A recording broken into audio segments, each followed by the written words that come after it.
অমিত শাহ যখন বলতে শুরু করছেন নেতাজি ইন্ডোর স্টেডিয়ামে দাঁড়িয়ে, সেখানে যারা যারা উপস্থিত ছিলেন বিজেপির কর্মী থেকে শুরু করে নেতৃবর্গ জিন্দাবাদ স্লোগান দিচ্ছেন, মাঝপথে থামিয়ে দিচ্ছেন অমিত শাহ। তারপরে বলছেন এই জিন্দাবাদ স্লোগান 26-এর বিধানসভা ভোটের পর যখন আমরা ক্ষমতায় আসবো এবং বিজেপির মুখ্যমন্ত্রী যখন শপথ গ্রহণ করবেন তখন আপনারা জিন্দাবাদ স্লোগান দেবেন। দর্শকদের একবার দেখাতে চাইবো এই মুহূর্তে ঠিক কি বললেন, কি পরিস্থিতি তৈরি হলো নেতাজি ইন্ডোর স্টেডিয়ামের ভেতরে।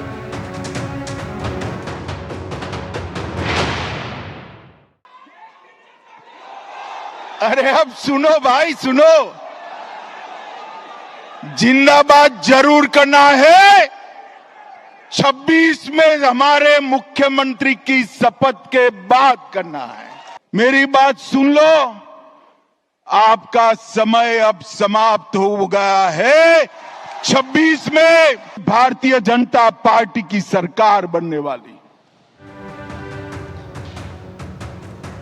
একেবারে বুঝতে পারছেন যে পরিবর্তনের স্লোগান দিচ্ছেন কেন্দ্রীয় স্বরাষ্ট্রমন্ত্রী অমিত শাহ, অর্থাৎ 48 ঘন্টার মাঝে ব্যবধান।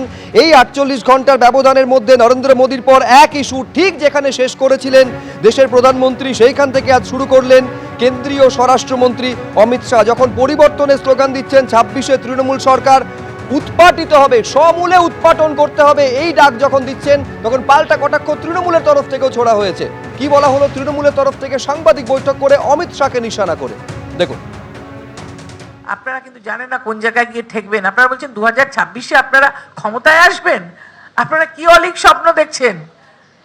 আগামী দিনে 2026-এ 250-র উপরে সিট নিয়ে সর্বভারতীয় তৃণমূল কংগ্রেস আবার ক্ষমতায় আসবে, আবার মাননীয় মুখ্যমন্ত্রী আমাদের মমতা বন্দ্যোপাধ্যায় হবেন।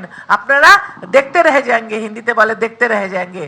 কেননা আপনি এসে হুঙ্কার ছাড়লেন ওরাং ওটাঙের মতন, সেরকম ভাবে কিন্তু ভোট হয় না, মানুষের জন্য কিছু করতে হয়।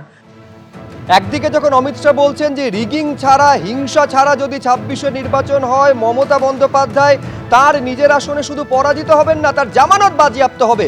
উল্টো দিকে তৃণমূল কংগ্রেসের তরফে বলা হচ্ছে যে 250-র বেশি আসন নিয়ে ফের ক্ষমতায় আসতে চলেছে তৃণমূল কংগ্রেস এবং ফের মুখ্যমন্ত্রী হবেন মমতা বন্দ্যোপাধ্যায়। এবার এই নিয়ে শুভেন্দু অধিকারী কি বলছেন একবার দেখুন। আর্য সমাজ সব ঐক্যবদ্ধ হয়ে এবারে ভোট করবে, মমতা বন্দ্যোপাধ্যায়কে হারাবে। হিন্দু শক্তি, সংঘ শক্তি মমতা বন্দ্যোপাধ্যায় এবং তার দলকে হারাবে।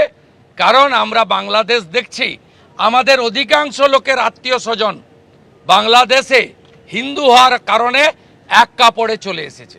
এত কাটেগা এক রহেগা তো সেফ রহেগা, এই স্লোগানেই 26-এ ভোট হবে। শুধু ইভিএম পর্যন্ত পৌঁছে দেওয়ার দায়িত্বটা ইলেকশন কমিশনকে নিতে হবে, আর গণনায় চুরি করা বন্ধ করতে হবে। তার জন্য যা করার আমরা করছি।